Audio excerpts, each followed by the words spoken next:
Good morning అండి. Welcome to VTV Telugu news.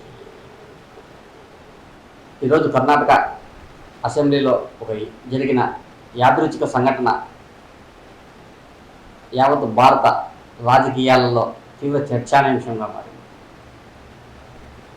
Congress పార్టీకి చెందిన సీనియర్ నేత, కర్ణాటక రాష్ట్ర ఉప ముఖ్యమంత్రి డికే శివకుమార్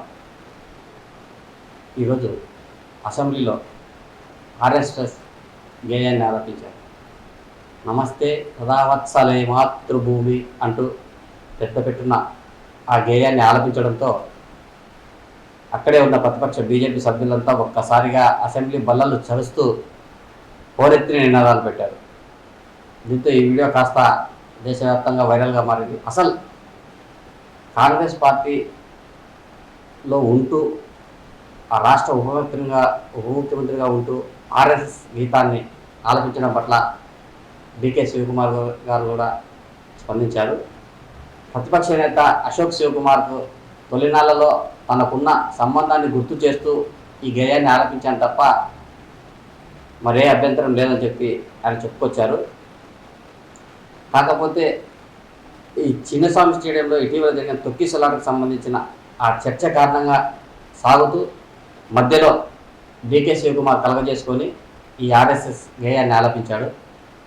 దీంతో అక్కడున్న బీజేపీ సభ్యులంతా ఒక్కసారిగా డికే శివకుమార్ చుట్టూ చూస్తూ మంత్రముగ్ధులైపోయారు.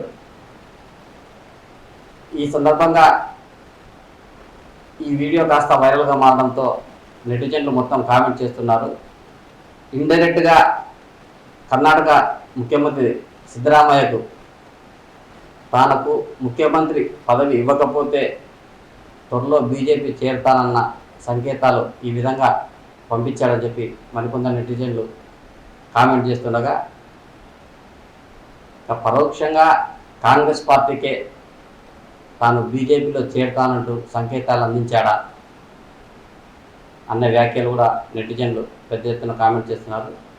చూద్దాం భవిష్యత్తులో డికే శివకుమార్ గారు ఆలపించిన ఈ ఆర్ఎస్ఎస్ గేయం ఎలాంటి యూటర్లు తీసుకోబోతుందో కొద్ది రోజులు వేచి చూడాల్సింది. Thank you. వత్సలే మాతృభూమి అధ్యక్ష హిందూ భూమి సుగం వర్ధితోహం